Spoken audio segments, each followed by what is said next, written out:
Jembatan penghubung antara Kabupaten Nagan Raya dan Kabupaten Aceh Tengah resmi dibuka untuk umum Rabu 7 Januari 2026.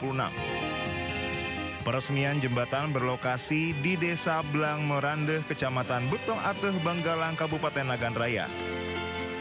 Jembatan penghubung ini memiliki panjang 30 meter dengan lebar 4,2 meter dan kapasitas beban maksimal 30 ton. Jembatan penghubung ini dibangun sebagai upaya pemulihan infrastruktur pasca bencana hidrometeorologi yang terjadi pada November 2025 lalu. Alhamdulillah, kerjaan dapat berjalan lancar, kurang lebih 14 hari selesai. Bahwa jembatan yang sudah kita buat itu kemampuan kapasitas maksimalnya kurang lebihnya 30 ton. Sehingga masyarakat yang melintas, untuk harapan kami, untuk penggunaan muatan juga sewajarnya kan itu. Dan ini bisa dilalui oleh roda 2. Supaya bisa masyarakat sudah bisa menggunakan jembatan ini. Dan tolong juga seperti disampaikan oleh Pak Danrem tadi, dijaga bersama-sama jembatan ini. Kemudian ada satu PR lagi kita di Nagan Raya, saya sudah sampaikan kepada Pak Danrem. Itu di Kecamatan Darul Makmur masih ada satu jembatan lagi yang putus. Itu juga mohon bantuan semua pihak, kelompok perintah atasan. Semoga penanganan ini bisa secepatnya Pak Danrem. Sebelumnya jembatan ini rusak diterjang banjir bandang dan mengganggu mobilitas serta perekonomian masyarakat. Pembangunan jembatan penghubung ini telah mengembalikan konektivitas antara Kabupaten Nagan Raya dan Kabupaten Aceh Tengah. Masyarakat diimbau agar menggunakan jembatan sesuai kapasitas yang telah ditentukan serta bersama-sama menjaga dan merawat jembatan demi keselamatan dan kelangsungan fungsi jangka panjang. Dari Kabupaten Nagan Raya Aceh, Afsah Anyus melaporkan. Tumpukan sampah di Pasar Induk Kramat Jati masih terlihat menggunung. Tumpukan sampah bahkan mencapai lebih dari 4 meter. Selain menyebarkan bau menyengat, juga terdampak terhadap pencemaran udara sekitar serta mengganggu aktivitas pasar. Penyebab tumpukan sampah di Pasar Induk Kramat Jati ini karena tingginya aktivitas perdagangan, khususnya komoditas sayur dan buah-buahan. Sementara jumlah armada pengangkut yang tidak tersedia tidak sebanding dengan peningkatan volume sampah tersebut. Setiap hari Pasar Induk Kramat Jati menghasilkan sampah dalam jumlah 120 hingga 150 ton.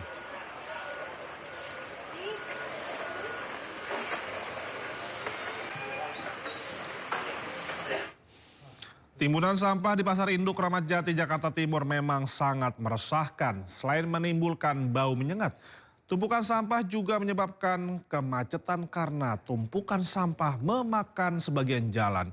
Dan untuk mengetahui seperti apa kondisi di sana, ada rekan kami Hadisti Arifa. Hadisti, silakan dengan laporan Anda di sana. Iya, selamat siang Indra dan juga pemirsa. Hingga hari ini tumpukan sampah yang berada di Pasar Induk Kramat Jati masih terlihat menggunung. Dari pantauan saya pada siang hari ini tumpukan sampah ini memang sudah jauh berkurang dibandingkan dari hari sebelumnya. Namun untuk hari ini ketinggian sampah masih mencapai lebih dari 4 meter. Tentunya keberadaan sampah yang menggunung ini mengganggu aktivitas pasar, baik itu kepada para pedagang maupun juga para pengunjung karena menyebarkan aroma yang tak sedap ataupun juga menyengat sehingga ini mengganggu kenyamanan pedagang dan juga pengunjung. Kemudian juga cuaca hujan dan juga mayoritas sampah yang merupakan sampah organik ini juga memperburuk keadaan di sekitar kawasan tumpukan sampah ini karena menghasilkan genangan air dan juga lumpur yang sedikitnya ini mengganggu aktivitas para pengunjung yang melintas di jalan depan Pasar Induk Kramat Jati ini. Nah, kalau kita bicara terkait penyebab tumpukan sampah yang menggunung ini disebabkan oleh tingginya aktivitas pasar, khususnya komoditas sayur dan juga buah yang menghasilkan sampah organik dalam jumlah besar, di mana jumlah sampah yang tinggi tersebut tidak sebanding dengan armada truk yang digunakan untuk mengangkut sampah. Idealnya sehari truk pengangkut sampah yang digunakan ini harusnya ada 15 armada, namun belakangan ini hanya dioperasikan sebanyak 8 unit karena proses perbaikan. Sementara di Pasar Induk Kramat Jati ini menghasilkan sampah setiap harinya ini 120 hingga 150 ton. Sehingga inilah yang menyebabkan tumpukan sampah yang menggunung ini karena keterbatasan armada pengangkut truk sampah. Dan hingga hari ini dari Pemprov DKI Jakarta bersama juga pemerintahan Kota Jakarta Timur sudah melakukan upaya dengan mengirimkan armada untuk dapat memindahkan dan juga mengangkut sisa tumpukan sampah di Pasar Induk Kramat Jati ini. Setiap harinya ada sebanyak 33 armada yang akan beroperasi, terdiri itu dari kendaraan berat, kemudian juga truk tonton hingga juga sekop yang digunakan untuk mempermudah proses pemindahan dan juga pengangkutan sisa tumpukan sampah ini ke tempat pembuangan akhir Bantar Gebang, Bekasi. Dan tadi pihak pengelola Pasar Kramat Jati juga menyatakan setidaknya sekitar 150 armada lagi yang akan dapat dioperasikan untuk dapat menuntaskan sisa tumpukan sampah ini. Untuk satu armada ini dapat mengangkut sekitar 10 hingga 15 ton sampah setiap harinya. Dan tentu ini juga menjadi harapan para pedagang maupun juga pengunjung agar pemerintah dapat memiliki solusi yang dalam jangka panjang agar penumpukan sampah ini tidak kembali terulang.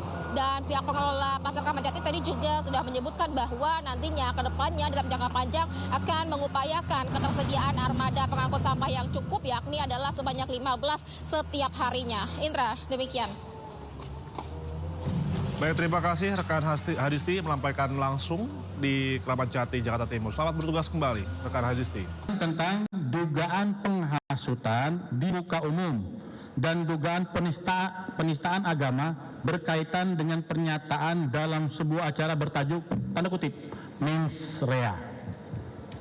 Ya, karena acara tersebut namanya tanda kutip mens rea. Ya. Selanjutnya perkara ini masih dalam proses penyelidikan. Kami tegaskan proses penyelidikan.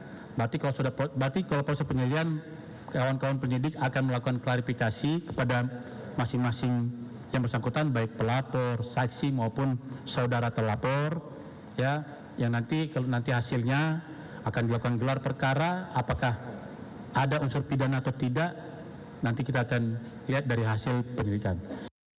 Hai, apa kabar Indonesia? Gue cuma mau bilang terima kasih untuk dukungannya, untuk doanya. Banyak banget yang ngedoain yang baik-baik ke gue. Gue juga baik-baik aja. Gue lagi di New York habis ngisi siaran dan sekarang lagi mau balik ke rumah.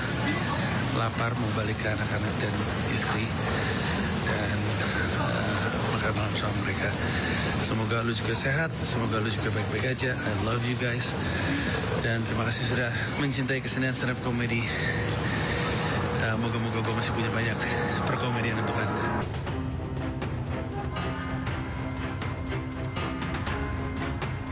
Seorang pasien yang diduga terpapar superflu dilaporkan meninggal dunia di Rumah Sakit Hasan Sadikin RSHS Bandung.